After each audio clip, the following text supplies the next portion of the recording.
¿Qué pensarías si te dijera que hay un dispositivo muy extraño e innovador pero que no mucha gente conoce? Bueno, esto es una realidad y ese dispositivo es nada más y nada menos que el LG Wing, un smartphone muy poco convencional y que se destaca no por tener una pantalla que se dobla, tampoco se destaca por parecer una araña, ni mucho menos por ser muy grande o muy pequeño.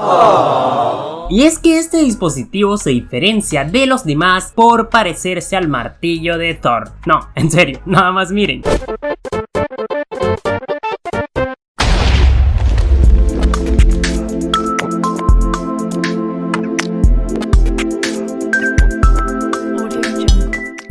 Este dispositivo es diferente porque cuenta con dos pantallas, una principal de 6.8 pulgadas y una pantalla secundaria de 3.9 pulgadas. La cosa es que cuando hablamos de pantalla secundaria no nos estamos refiriendo a una pantalla secundaria como las de los Samsung Galaxy Z Flip o como el Razer 40 Ultra de Motorola. Nos referimos básicamente a esto.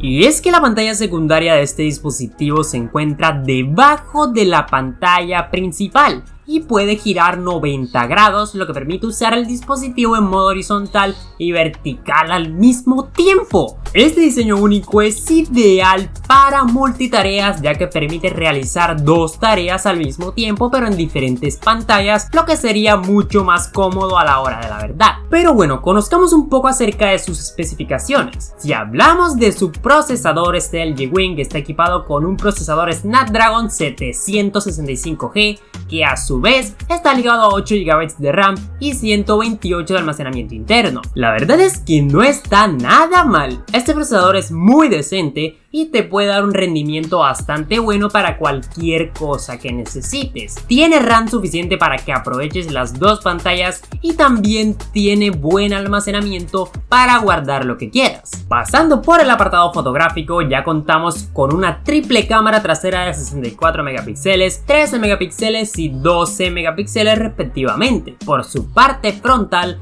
cuenta con un sensor emergente de 32 megapíxeles, es decir, una cámara pop-up. Por la parte de la batería, este dispositivo cuenta con una de 4000 mAh, tiene carga rápida de 25 watts y pues entre otros detalles destacables, este teléfono tendría 5G, NFC y un lector de huellas en pantalla. Podemos ver que sus especificaciones no están nada mal y se asemejan a las de un gama media alta. El problema de este dispositivo es su precio, ya que actualmente lo consigues a unos $700. Y bueno, no es como que todo el mundo vaya a comprar este dispositivo, porque a ser un tanto experimental y costoso, solo los aficionados a la tecnología y los creadores de contenido lo van a comprar para analizarlo o algo por el estilo. 100 likes si lo compro para analizarlo. No, mentira gente, ahora mismo no me puedo permitir eso. Para recapitular, hoy conocimos un dispositivo bastante curioso e interesante que rompe la convencionalidad para innovar y ofrecer características diferentes. A mí la verdad me encantó, pero quiero saber qué opinas tú acerca de este LG Wing. ¿Lo conocías? ¿Te gustaría comprarlo? A mí la verdad me ha gustado y sería muy genial probarlo. Quién sabe si algún día lo tengamos por acá. Y bueno familia, esto ha sido todo por hoy. Si te ha gustado, recuerda que me puedes apoyar con un like, con un comentario o compartiendo este video con algún amigo. Te agradezco que hayas llegado hasta este punto del video y nos estaremos viendo en una próxima ocasión.